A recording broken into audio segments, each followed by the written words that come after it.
I'm speaking with Don Kaufman about investing in options. Don, options are something that a lot of investors want to get into, but often they don't know how.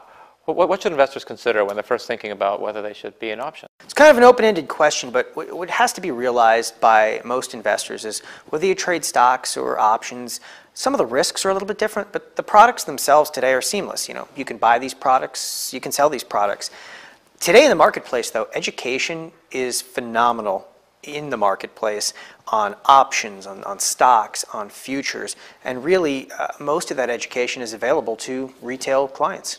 Let's try to maybe educate our viewers just a little bit. What are some of the dangers of getting into options? Well, there's always pitfalls to any product you're going to trade. One of the biggest pitfalls that we see in regards to options specifically is, of course, options decay. They decay. Options are time sensitive. And all too often, you have a lot of people that go out and they buy options. And of course, they're not necessarily trading the right option. And there's not always the right or wrong option. But you're buying an asset that's literally decaying over time. And of course, what can happen? Those options can expire. They can expire worthless. And that's definitely a risk inherently involved in options trading. That's probably one of the biggest misconceptions, I would think, that a lot of people have coming in, that they decay and that they expire. Are there other misconceptions?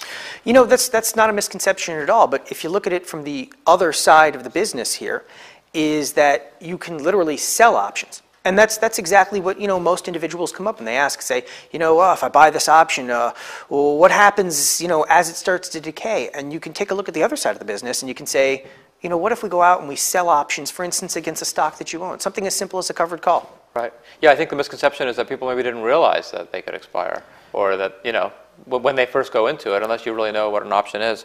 How should investors, what should they not do, I think, when they're investing in options? Well, what they should not do is initially start big. I mean, the number one problem that I see in options, even of experienced traders in options, is they trade too large. Trade small, stay small. I can't hit on that enough. Why is that? Because options are a leveraged vehicle.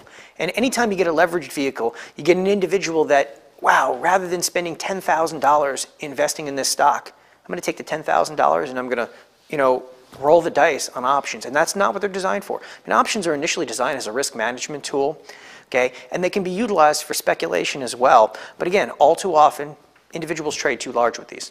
Great. So stay small, especially when you're starting out. Absolutely. Thank you very much for being with us. Thank you. You're watching the MoneyShow.com video network.